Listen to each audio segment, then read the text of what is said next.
McLaughlin Craig, died. before we That's start somebody recording, else. Yes. before we start recording, Yes. because your mic's, just pretend your mic's not on, okay? Would you, in a Republican primary, for president, vote for Nathan Deal over Donald Trump in 2020? Oh, What an unbelievably asinine question. Why is it asinine? It's asinine because there's no reason why he would do it. Why don't you ask me? I'm going to ask you to follow Why don't you up. ask me if St. Answer the Peter damn is going to come question. down and run against Donald Trump Answer in the the damn Republican question, then I want to primary? ask you, and then we'll hammer it in. For a remarkably practical person, I asked you yes or no questions 6 times. You didn't answer. I'm under no legal, moral, or No, ethical you are not. obligation to answer No, that you question. are not.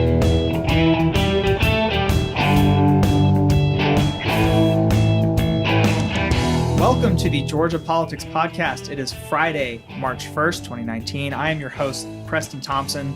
We've got probably our busiest week in the state legislature to talk about, as well as some votes going on around the metro Atlanta area. Let me go around the table, introduce our panelists for today. To my left, I'm Pallavi Purkayastha. I'm a Democratic strategist a regular at this point. at this point, yeah. Excellent. Next to her, This is Craig Kidd, first vice chairman of the Fulton County Republican Party and chief of staff to the mayor of Johns Creek. I'm Hans Appen, somehow the newest owner of a "Make America Great Again" hat. So Yeah. I thank you, Ben. thanks for Burnett. bringing props to the show today. Yeah, you're welcome. Excellent. I love having a visual element to our podcast. And well, we're on YouTube, so yeah, go subscribe to us on YouTube. Yeah. Okay, before we get started into our more in-depth topics today, I want to go around the table and provide very short updates on things we've talked about on past episodes that have taken a step forward, that have moved along a little bit. And we'll start with the Medicaid waiver bill that we talked about on our previous episode, passing through the Senate and the budget passing through the House. So, Pallavi, can you tell us a little bit about what's going on there? Absolutely. So the Medicaid waiver passed through the Senate, passed, I believe, almost along party lines. Democrats put up a fight. We believe that the bill, since the bill doesn't cover people from 1 to 1.37 of the federal poverty rate, it leaves a lot of people behind. So we'll see how that plays out in the House. And then the House budget passed with 13 people voting against it, 3 Republicans, the rest I believe were Democrats. Gertler always votes against it, so I was excited to see his name back up again. But Gertler. We've got to stop with the Gertler alerts on this show. Also, Democrats oppose the fact that the bill includes $150 million for the new voting machines, which we don't like. Includes the Medicaid waiver compared to full expansion. The budget definitely has a lot of really great things, and I believe that's the reason why a good amount of the majority of Democrats did vote for it. Well, we'll get to the elections in a second, but both of these bills, the Medicaid waiver and the budget, cross over now. Is there any potential for a snag up on either of them as they go to the opposite side of the chamber? I highly doubt it. I mean, we'll put up a fight, but the budget always passes. And with Kemp kind of at the helm of the Medicaid waiver, I'd be very surprised to see it stall. The only constitutional obligation of the people who meet there is to pass that budget. Absolutely. And they've managed to do it every time. How does this compare to previous budgets in total? It is the largest that Georgia has ever put forward. Ever. Is that right? And to Terry England's point, the chair of appropriations, this is the largest population and the largest state revenue we've ever had. So that's not incredibly out of the ordinary. Sure. Did Also- they pull out the normal number about per capita spending? That's always a good measuring stick. I don't think I heard that. That's how you got to measure the true impact of a budget. Mm-hmm. I mean, our budget's bigger than Rhode Island, but smaller than California for a reason. So, Notably did include the modified teacher pay raises that I was Brian just Kemp going to has say been that the talking modified about that. teacher pay raises fully funding QBE, things that Republicans kind of were hoping were going to go for them. All of that's in there. yeah, and the budget won't stall, but the budget will have 300 rumors attached to it. When is it going to be ready? How is it going to affect Sine Die? Who got what? Who's getting this? Every year, I always say that the only 2 people who truly know who or when the General Assembly is going to adjourn is the chairman of the Senate and House Appropriations Committee, which I always say makes Jack Hill the most powerful person in the building.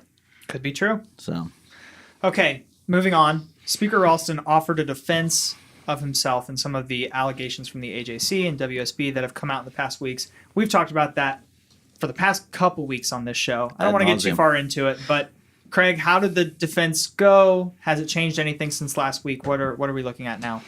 well, it was met with a standing ovation. which I think is a telling statement. And it was followed by a press conference by David Clark, who I forget what the exact quote was, but when I read the quote in the AJC article, I said, okay, he's conceding defeat. He's moving on.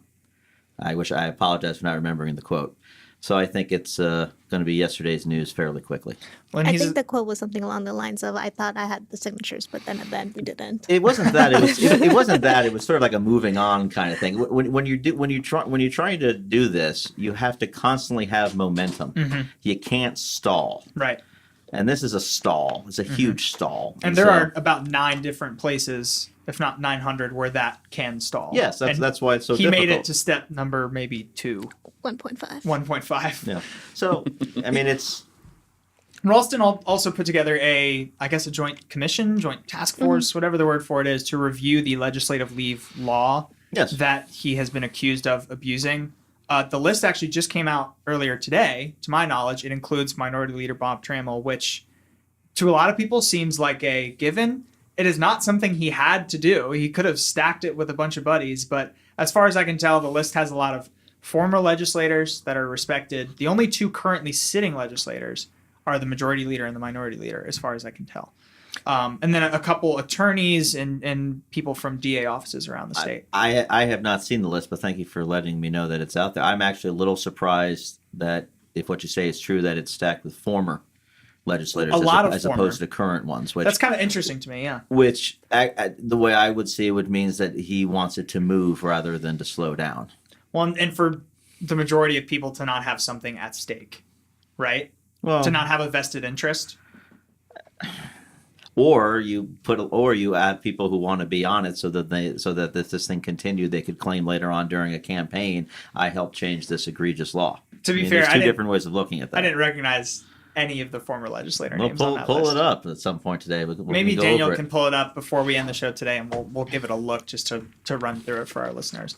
But again, moving on, an issue we had talked about before, again relating at least in part to Speaker Ralston, is the RFRA bill. Mm-hmm. I say that like a barking dog, but it's the religious freedom bill that Kemp promised to sign an exact copy of back during the campaign, and now that he's been sworn in, a bill similar to that copy he has promised to sign has hit the floor. Hans, give us an update on that. Yeah, so deja vu all over again. Here we are again. A similar bill was introduced and passed in 2016 that Nathan Deal vetoed. So I think one of the things to keep an eye on is how much Governor Kemp is going to stick to this idea that he'll only sign something that is an exact replica of the federal law. Mm-hmm. I mean, you two, Pallavi and Preston, y'all are at the Capitol. What are you guys hearing about it? I'm going to defer. Only because we have different viewpoints here. Look, I think Ralston is one of the wisest, smartest, most calculating person under that gold dome. I would be very surprised if he lets that through the House, and you need to get it through the House before it hits the governor's desk. Ralston is the speaker under whom 14 Republican seats were lost, including places like Johns Creek, which very few people ever thought could go blue.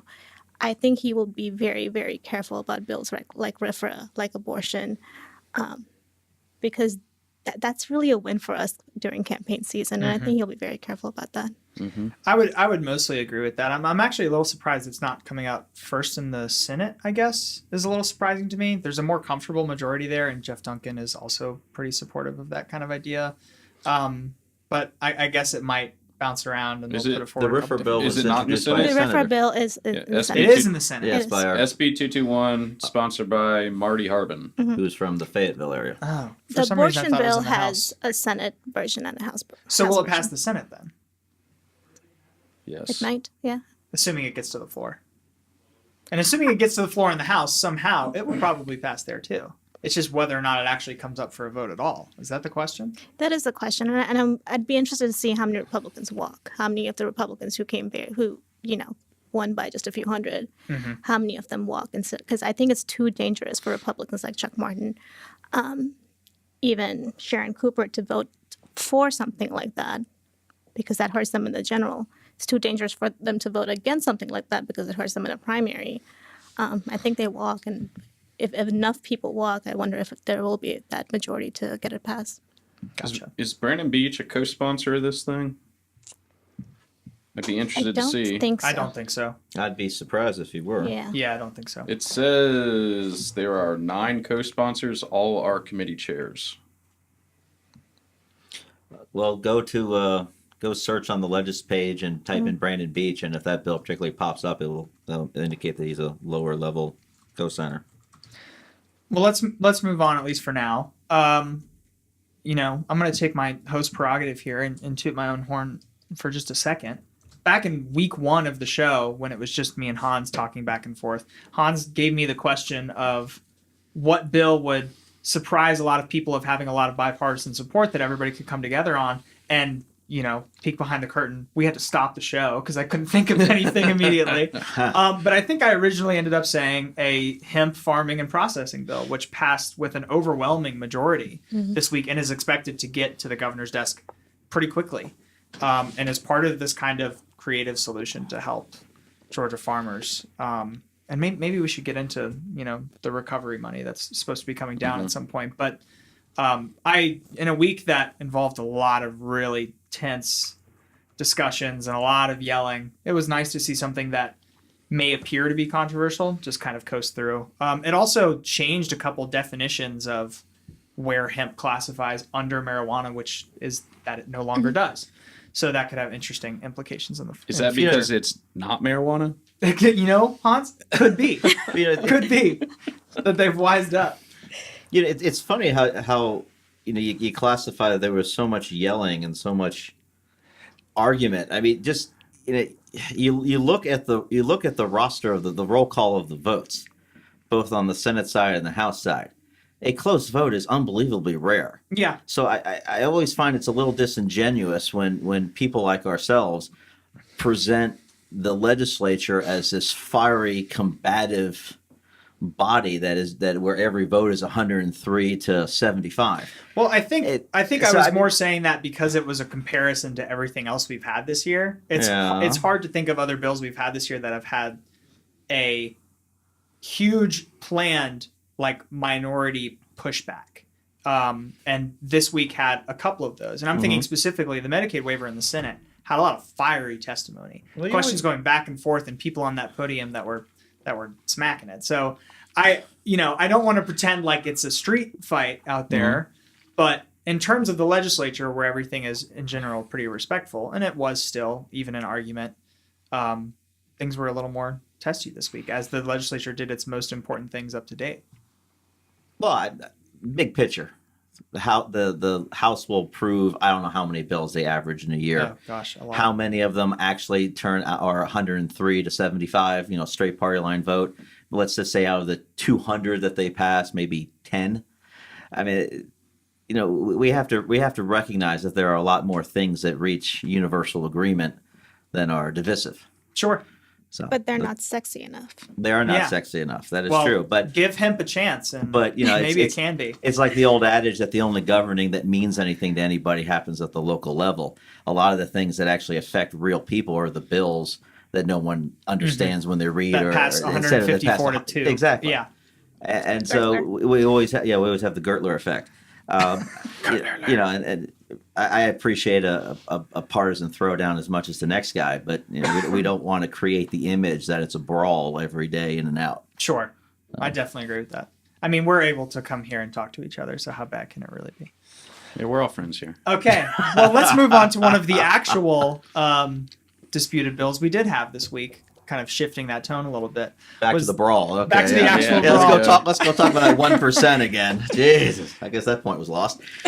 HB 316 is the bill that came before the House this week. It's been in committee and having public hearings for a while now on what to do about Georgia's voting future, whether to go to the Democrats' preferred paper ballot system or the Republican proposed electronic voting machines that print paper receipts in one form or another. So I think it'd be really helpful if Pallavi could just catch everybody up, give me the Cliff Notes version, what both teams wanted, how was debate structured, how did it go, and then what was the final result? So on one side you have all the sponsors are Republicans, and you have a few elections officials who are backing the proposed system. Democrats, libertarians, election integrity advocates are all backing a hand mark system because that's the best way to have an audit. That's the most unhackable there is. It's also cheaper. And I think the way the debate kind of played out, look, we're not naive. Going in, when you only have 75 in a body of 180, you're going to get defeated, and we knew that. But the debate was very snarky, which is where I feel like people, the Republicans lost me. Trey Kelly got up and made some snarky remark about how the Democrats suddenly care about money. And there's a difference between investing $50 million and wasting $150 million. And the other thing that really bugs me about this is the fact that the Secretary of State, my former state representative, Brad Raffensperger, came up with the study that Landmark Communications did. And really conservative organizations such as Freedom Works came out against it and said that it was wildly misleading. And at one point they made a comparison that what Raffensperger did, he put up a study that said that the hand-marked paper ballots were actually more expensive, which is not true. And the study did that by showing, quote, it's as if you take into account how much it takes to buy a Chevy, insurance, gas, and what the upkeep is for 10 years, and compared that to just buying a Bentley and then making the case that a Bentley is cheaper. Yeah, he analyzed the upfront cost of one system compared but to the 10-year duration cost of the other. And then the second point they made, which I think is more important, is the fact that they grossly inflated how much the hand-marked ballots would cost. Now, to print out a bunch of the pre-printed ballots, it's about 28 cents, I believe, per ballot. And according to the study, they put it at 57 cents. And when you kind of calculate the amount of registered voters we have, times that by 10 years, the actual cost of that would be about $64 million, and the Secretary of State's office is telling us that it's $167 million. So when you have to lie about things like that, it kind of gives me pause about how good of a system it really is. Or what your true intentions really are. I mean, we know the true intentions at this point. It's backed by some very powerful lobbyists. Care to chime in, Craig? I know that's a difficult playing field to jump into. I'm not entirely sure where to begin. Democrat complaining about wasting money always makes me smile, but that's just an easy hit. I heard that already. But Pallavi touched on that already, Craig. I don't think of it in terms so much of it as in terms of the money angle. I recognize that these machines need to be replaced in one form or another. What makes me laugh is that in the year 2019, where we have a major party that wants to go back to a system that dates back to the 1930s, that dates back to a system that has somebody bubble in a particular spot on a ballot, which just seems more arcane than I can define it. I personally don't think there was anything wrong with our current voting machines. Were they outdated? Yes, but the process that went through, I thought were fine. And I think that anybody who wants to do anything that moves away from a more computer-based system has forgotten the lessons that we had from Florida in 2000 or never knew about them in the first place. This was a system where human involvement was preeminent. And I think if you look back at the history of voting in this country, that anytime you increase the amount of human activity counting or processing a ballot increases the chance for problems. But wouldn't it also be true that the more machines you use, the more opportunities there are for people with nefarious intent to kind of intercept? Because a paper ballot is not very easy to hack. No, but a paper ballot is more easy to affect. Now, you use the word hack. You don't hack a paper ballot. You throw out paper ballots. You change votes on paper ballots. You do a whole sort of things that maybe we as a generation, we haven't experienced because we haven't used paper ballots in a long time. But if you want to compare the security of a computer system that we currently use versus a paper ballot that was manipulated by every political machine in this country in the 1920s and 30s, that's a slippery slope you're going down right there. The idea that the paper ballot is more secure because it's less electronic, I think is remarkably naive.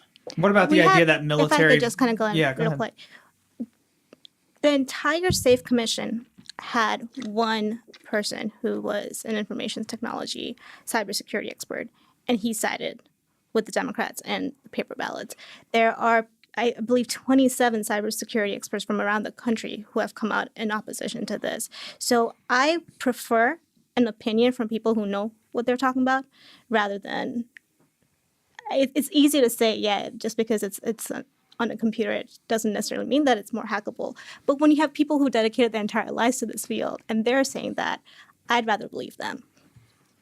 Shot across the bow, at Craig over there. No, that's quite all right. Computer experts think in terms of computer system, meaning, yes, there are more systems that are more hackable than others. My point is that you're trying to retreat from a computer system to return to a manual system, which by any definition is more accessible to human activity. And it's the human activity that either slows down an election or affects an election. There's 200 years of history in this country of showing how easy it is to manipulate and change a vote that is on a piece of paper. I mean, there's just not any question of that. And, everybody is in this mode right now, worrying about how everything is hackable. I don't believe that our voting system was hacked in 2018 or 2016. I don't believe that it is hackable in the sense that everything is centralized. We have to remember that the votes in this state are not counted at one location. This was a story that was started and perpetuated, I think, by the Abrams campaign to put a taint on the election, and the circumstances were perfect for it because Brian Kemp, as SOS, was running for governor. So they gave this impression that every vote was coming into the Twin Towers and everything was being counted in SOS. That is a misconception that I think is downright dangerous to express that to the public. 159 different counties had voting locations, or that's where the votes were counted. This is a decentralized system.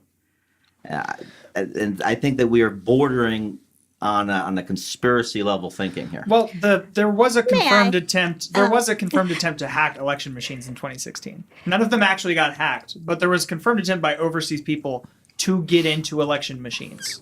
Also, I take your point, but we have to also consider.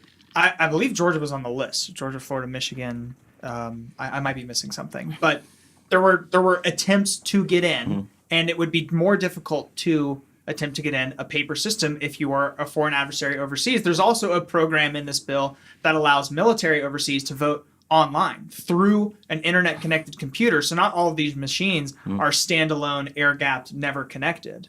And I know that's a small portion of the votes, but if 90% of the military votes for one candidate, then that can swing an election like any of the ones we saw from this past cycle. Also, I'm going to head back a little bit on the fact that this is bordering on some kind of tinfoil conspiracy theory. Brian Kemp's administration was taken to court multiple times by advocacy groups.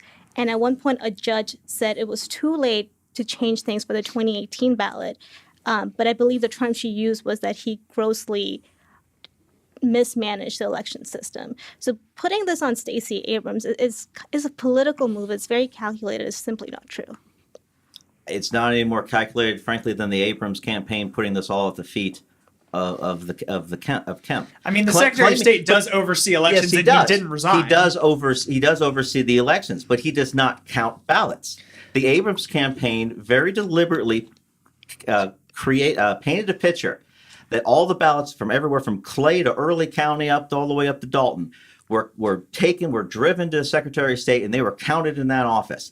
And that Brian Kemp had the direct effect to count these ballots as he saw fit, which is as wrong as possible. The majority of that argument came in events that happened before the actual votes were cast. The majority of her argument came from registrations. It came from what she would call voter suppression, and it came from registration purging. And the exact match signature rule was a big part of that too. So I'm sure she did infer that maybe votes were being tampered with. But in some of the exact match cases, votes were being tampered with. And they were being thrown out due to a rule that county officials didn't fully understand. And they were trying to operate on by the fly. And that brings me to another question I had about this. I appreciate you stating that there were ballots drawn not by Secretary of State Brian Kemp. That once again, these were decided by county officials. But there's the Abrams people started acting like they were under orders from the Abrams people to throw, or from the Kemp people to throw out these ballots. Which the Secretary of State couldn't even order if he wanted to. But how do you justify that there's bipartisan history of a Secretary of State not overseeing an election they are running in? There are former Secretaries of State and officers within the government that have resigned to run for an office because they know they are too I don't remember close. Kathy Cox resigning in Karen 2006. I don't remember Kathy Cox resigning in 2006. She ran for governor. I know this was 4-year time against Mark Taylor. She was SOS. He was LG. She did not resign. Nobody asked her to resign. She didn't volunteer to resign. She lost that primary, and she did not. And there was no implication at the time that she was using her office for any ill repute. And I don't ever remember Max Cleland ever resigning either when he was running for SOS, because SOS is run for re-election every 4 years. Do you want them to resign before they run? I mean, serious. So Brad Raffensperger is now SOS. He's going to run again for re-election in 22. Does he need to resign that office before the re-election? Is that the precedent that you want to set? Mindful that, there probably will be a Democratic SOS again in the state. It will happen. Well, yeah, I'm very okay with setting rules for both parties. So you want the SOS to resign. Do you want the Attorney General to resign before the election in case a matter comes up that he has to rule upon that might affect his election? What about the governor? The governor might have to resign. Can we deal in a little bit of nuance that says Brian Kemp's case was slightly different because of the crazy accusations of voter suppression and these exact match rules? And that's the exact word, accusations. It doesn't take okay, much. Well, the purging rule is law. It doesn't take much to sue somebody in a court these days. But these are all laws. I would also like to point out that Brian Kemp himself said that there was election hacking just days before the election by the Democratic Party. But quote unquote by the Democrats. Right. Yeah, because when it's accused as a Democrat, there's quotes in the air. But when it's Well, when if the he's so worried Republicans are about- accused of doing it, it has to be a verifiable Well, if he's fact. so worried about hacking, then why do we still have machines? Because they are more accurate in counting, and they are more accurate in the speed of getting the votes in, except in Fulton County, which is an entirely different conversation, Well- which is another point about human involvement in counting votes. If you've ever gone down to the vote tabulation center in Fulton County, you would never want another human being to ever touch a vote again. Why is the time element of this such a priority? Why does it? I think It's not a voters priority, would it's just an rather asset. voters would rather wait 3 weeks to get the correct result than be worried about their result being correct at all. I'm not insinuating that any vote was incorrect. If that were to be the case, I would have to presume that every election since 2002 was incorrect. But there's such a weight on efficiency here of, well, if we had these machines, we could get the votes out before 1 o'clock in the morning. I don't think that's worth this compromise of what Pallavi is right. Several national security experts have said is a not secure system. And I know I take your point that they think in terms of computerized systems and they don't necessarily account for the human error that would come with paper ballots. But there was one computer security expert on the Safe Commission that Brian Kemp created. And the one person who has spent a lifelong career talking about this was not listened to. I've dominated this. Can I switch gears just a little bit here? I would like to go on the record of saying I think that the paper ballots versus digital ballots we're thinking too small. I think in a day and age when everyone has a cell phone and there are technologies out there that can read a retina and scan a thumbprint, that the fact that we still can't vote from our cell phone and we're still debating whether or not we should have a paper ballot, to me seems crazy. But those are consistently internet connected machines. The idea of the voting machines that are in place because are China internet. might want to might get involved in the next election here. Sure. You say that in a snarky way, but we're talking about foreign governments trying to get involved in our election. Yeah, that's confirmed. That's not a theory. That happened. And here's where I'll. I mean, we could do this all day. This is me trying to wrap it up. You want a cookie? I don't like peanut butter products. I'll make one closing statement, and you guys can talk about it for 20 more minutes. Go read in detail about what happened in Florida in the presidential election of 2000. I'm not talking where there were punch cards, not bubble on paper ballots. Yes, and you had pieces of paper where you had different machines doing different things, and were all affecting a ridiculous number of ballots. You are working back toward that system. And that is remarkably dangerous. And frankly, I'm surprised that a generation that is so technologically savvy and presses that technology on every other generation is looking to go retroactively in what you would consider the most important thing we have in our lives, which is voting. Let me speak for a second for that entire generation, if Sure. they'll allow me. It's because we understand that technology and how vulnerable it actually is. When you look at that computerized voting system, you just see a touchscreen and you put a finger on it. Those of us who had cell phones, the first cell phones when we were in high school, understand how easy it is for someone to take over our identity and pretend to be us and to get into a machine using the internet, using a flash drive, using literally anything. There's hundreds of ways they could go about doing this. And the paper ballot limitations for people maybe not able to write are worth not being able to stick a flash drive into a piece of paper. So we have a unique understanding, this younger generation, of how easy it is to break the things that we've grown up with. And I suppose as the oldest person in this room at 44, which is actually rather odd, that I guess I have a unique understanding of how paper can be manipulated. Punch cards. Punch cards, paper, it doesn't matter. It does. It does. It does matter. because bubble and paper ballots are significantly easier to read and easier to decipher for machine and human, than punch card ballots, which got Florida into an entire mess. The hanging Chad was the biggest controversy. There are no hanging Chads with the bubble and ballot.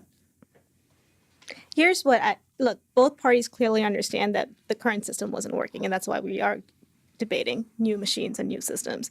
So there's some little common ground there. But I think where we're going wrong is that we don't fully understand. It's just such a lobbyist-backed bill that it gets sleazy and it gets dirty. We mentioned a couple weeks ago that the deputy chief of staff for Brian Kemp used to work for one of the companies that's bidding for new voting machines. And probably the favorite to get them, right? At this point. I do want to mention a couple compromise things that actually were in the bill that make me a little happy. Yeah. I've got a list here, so I'm just going to run through them real quick. More notification and time before registrations are canceled. I think we can all agree that's a good idea. Enroll Georgia in a 25-state collaboration to track voters who move or die, so you're not just eliminating people because you think they've moved or think they did. There's a more reliable base of data there.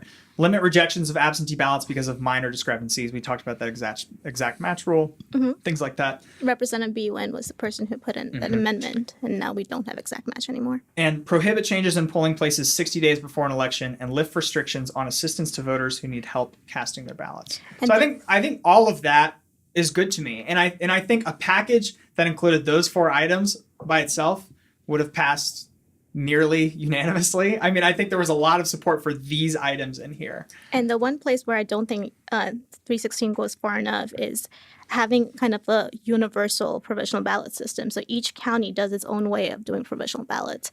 And Senator Jen Jordan pointed out during a Fulton delegation that when she was looking at the results, some counties, if you don't live in the place that you say you live in, they took the statewide ballots the statewide races that you cast your ballot in, they calculated those but threw the rest out. Other counties threw out your entire ballots.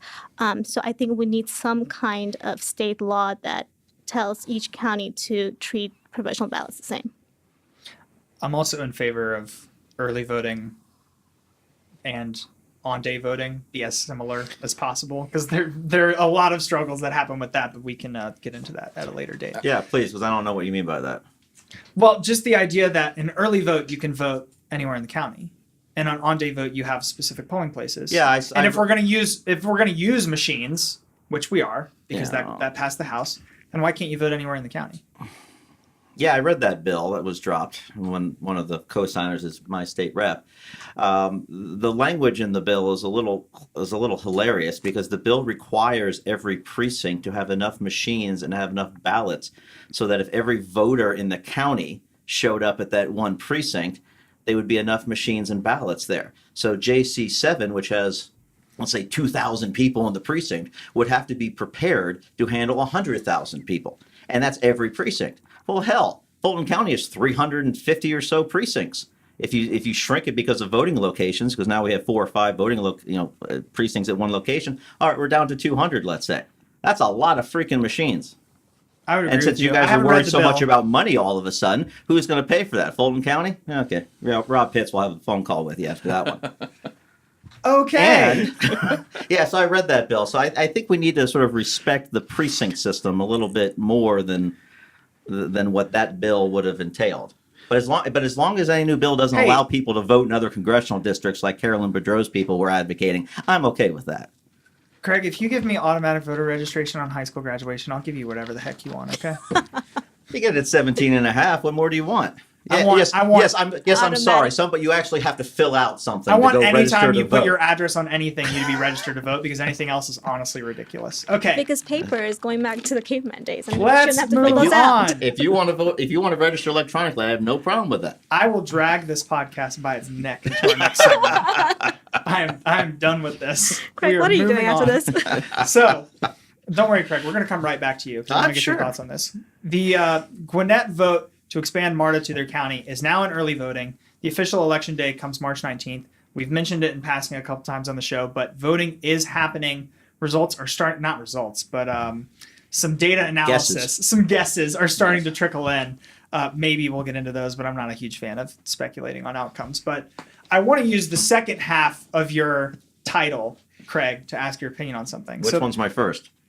The vice president of the Fulton County GOP. Oh. The second half being in Johns Creek. Oh. I want you to run us through general thinking, if you can, on the pros and cons of expanding transit to Gwinnett. And just, you can keep it nice and simple.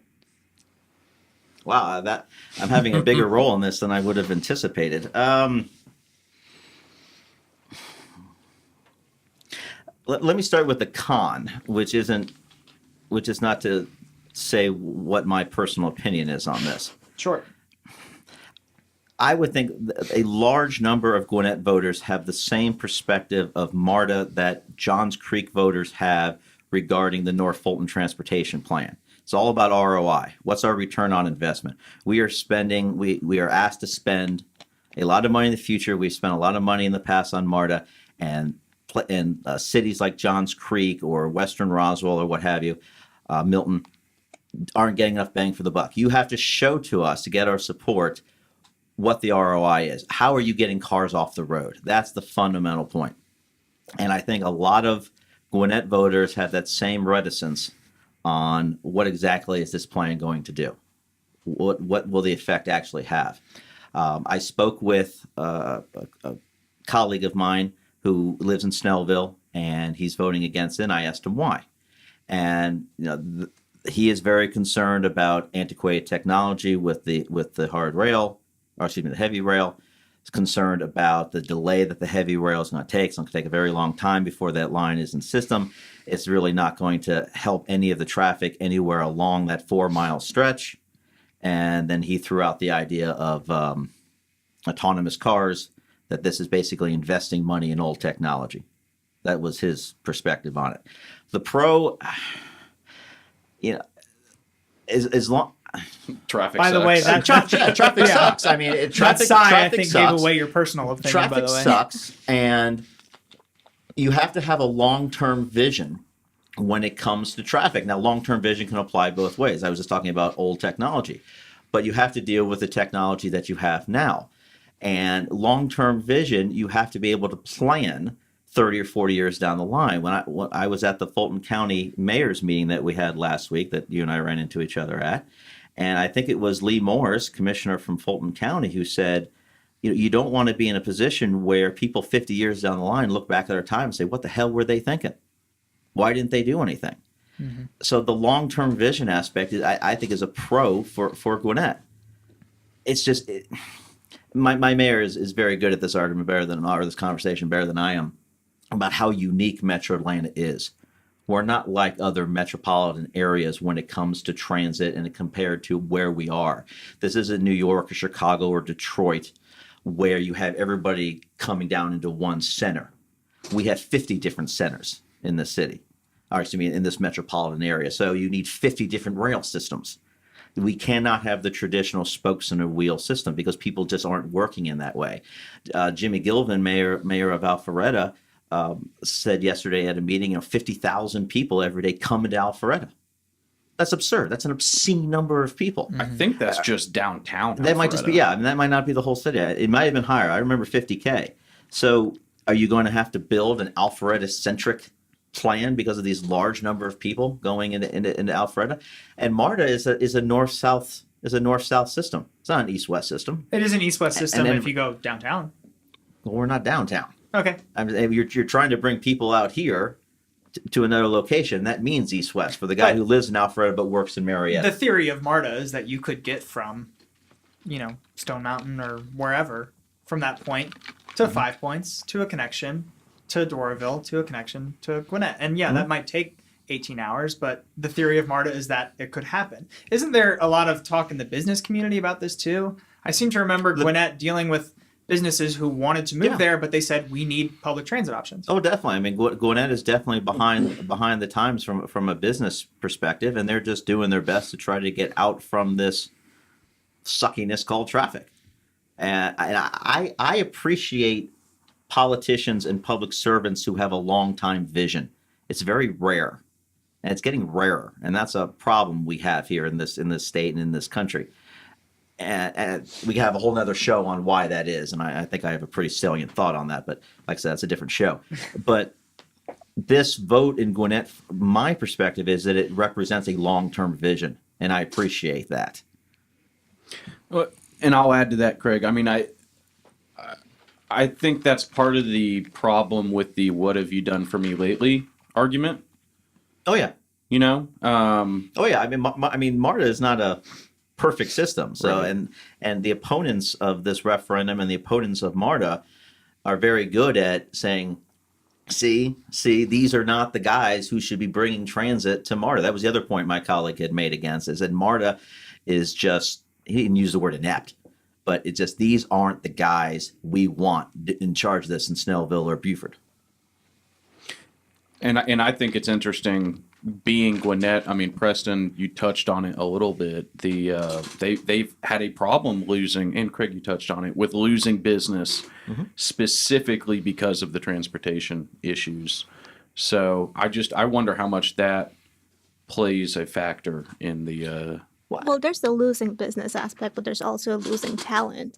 A lot of young kids, well, people my age, I guess 30s is not young anymore, but Not for somebody who's 20, sorry to tell you that.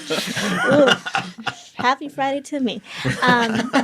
But a lot of people my generation are leaving Gwinnett because there is no public transportation, because it is harder to get around. And at the end of the day, parents want to hold on to their kids. They want their kids to grow up in the cities and the towns that they grew up in. And I agree with you on that. I think it is a long-term thing. It's not going to be immediate.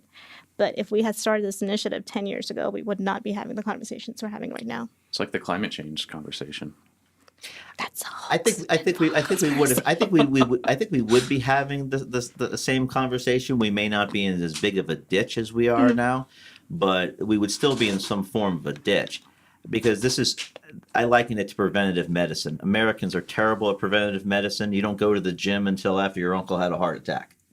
Americans don't want to spend $1.2 billion building something until the problem is staring right in front of their face. And traffic, wasn't staring us right in front of the face until it was too late, because traffic is exponential and public policy is not exponential. It's very slow. Would we be in a better place in life if Gwinnett County in 1990 had voted on Marta at the time, voted yay? And yes, I think we would have. And I think the other, correct me if I'm wrong, it's a 1 cent sales tax.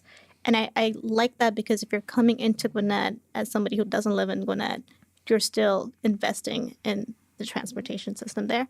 And the other thing is the money doesn't go directly to MARTA. It goes to, I believe, the Gwinnett Transportation Authority. Right. And they get to then delegate where the money goes. I think the local control is something that... So if They then should turn it over to the ATL. Right. Because the new ATL, is now the new recipient of all funds. Now, I don't know how it works its way through the chain. Well, and the ATL is now actually also the final authority for all federal funds. So you want to keep the money in the same account. And the sales tax is scheduled to go for a very long time. I think it's like 2057? 57. 57. So yeah. I think that flexibility of if you had just said, okay, this is always going to MARTA, like we don't know where we're going to be in 10 years because we didn't see this 10 years ago. So like I think it provides some flexibility if they decide another transit option is like the way to go. Hey, we want to do an east-west system all of our own that maybe connects with MARTA but isn't completely relative to them, then they have a flexibility to do that in 2052.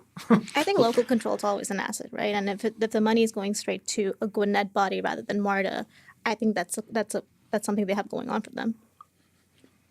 Okay. A quick note before we get into what we're watching for next week's news. I want to mention that we mentioned at the top of the show, Brandon Beach might be a signature on the Religious Freedom Bill. As far as we can tell, he has not put his name to it yet. So we will eventually see what he thinks about it when it finally comes to a floor vote. And to address something else we addressed at the top of the show, the special joint task force on reviewing the legislative leave law includes lots of former state representatives. Should I run through all their names? Advisory group. Thank you. Lots of former state representatives, and it looks like 2 or 3 state attorneys, including the majority and minority leader. My immediate reaction, I know you don't want to delve into this, that I'm a big Ed Lindsay fan. Any advisory group chaired by Ed Lindsay is going to produce a proper product. Pallavi, do you have any initial reactions? I'm just glad he's doing it. Okay, good enough for me. Okay, so let me start with what I'm watching for this next week. Again, I'm kind of on the special projects for Georgia agriculture train. A mariculture bill on oyster farming passed unanimously out of the Senate today. Georgia used to be one of the largest producers of oysters in the country, and we have not kept up on the laws of whether or not people are actually allowed to farm oysters, and some of our neighboring states have. We're trying to catch up with that relief for the kind of rural Georgia farmers who were hit by the hurricane, or other businesses that were hit by the hurricane, hasn't quite come. The legislature is trying to give them more things to do with the hemp bill and the oyster bill. It's really interesting to me. I'm hoping it gets to the governor's desk sometime soon because it's something I know nothing about, and I'm excited to learn more about it as people talk about it on the House floor. Okay, I guess what I'm looking at, and also a little bit of a local update, HB 302, it's a bill that a lot of people in Johns Creek and Alpharetta are against. And everywhere. And every other everywhere city. else. Well, Yeah. this is the Johns Creek Herald, right? Yeah. I was just When did we get only to North Fulton around here? Really? Oh, I'm going to be famous. I had a conversation with my state representative, who my friend here, who he finds her legislation hilarious, but she Just that did one bill. she did have a conversation with the Democratic sponsor of the bill, and it looks like that bill is going to get stuck in rules and not see the light of day. So a little bit of an update, and I'll definitely keep my eye on it because it's something that the locals here are concerned with. Who is the Democratic co-sponsor? Spencer Fry. From Athens? Yes. It is pretty wild to see such kind of unanimous dissent on something like that, but it was quick. It was rapid. Well, yeah, but it's not atypical. I mean, I look at this from the perspective of the Georgia Municipal Association. My boss is a former president of it, chairman, whichever title they go by. And the GMA was quite quick in its denunciation, and it was universal. Rural cities, Democratic cities, African American mayors, white mayors across the board, didn't matter. Once you touch on anything that is an attack on home rule, counties and cities will push back immediately. Mm-hmm. And I don't know if you want this to translate directly into what I'm looking for. Yeah, please. Okay. There is a perception that home rule cities and counties are under a direct assault this session. We talked about this last week as well. There are certain legislative leaders who seem to be taking it particularly passionately that this is their job to quash cities and counties in their local home rule. So couple that with crossover day being Thursday, obviously. I will happily not be there, staying up till 12 o'clock in the morning like I used to. I will happily be at home and then wake up the next day and see what happened. That would probably be the biggest things that I'm looking for. I don't expect 302 really to move very much, but as we all know, there's this thing called riders, and riders are very dangerous things. Also, an RIP, if I may, to former Representative Mickey Chanel of Greensboro, Democrat turned Republican. Very nice guy. I knew him quite well when I was working down there at the Capitol. He was a very lovely man. So I am going to take a national approach, and I'm on the Beto Biden watch at this point. I can always rely on you for a as a national ticket? approach. No. Oh. See if either of them announce Oh, okay. soon. We saw today that Washington Governor Jay Inslee announced that he is running, so I think that makes 14 Democrats in the field right now. Soon to be 29. Soon to be 29. I read a report that there are a potential additional 13 in addition to the 14 that are already announced. 15 if you count me. I'm thinking ecstatic. about it. I'm ecstatic if Beto runs for president. Yeah. No, he's my guy. It's So not something the Democrats want to hear is how happy you are to have a candidate on the other Let, side. let the man run and let him forget his home state. I got no problem with that. Lord. On that wonderful national note, we're going to wrap up. This has been the Georgia Politics Podcast. On behalf of all of our hosts, thank you for listening. Be sure to subscribe, share it with your friends. We will see everybody next week after Crossover Day. I'm sure we'll have a ton to talk about. So that's all for this week, and see everybody next time.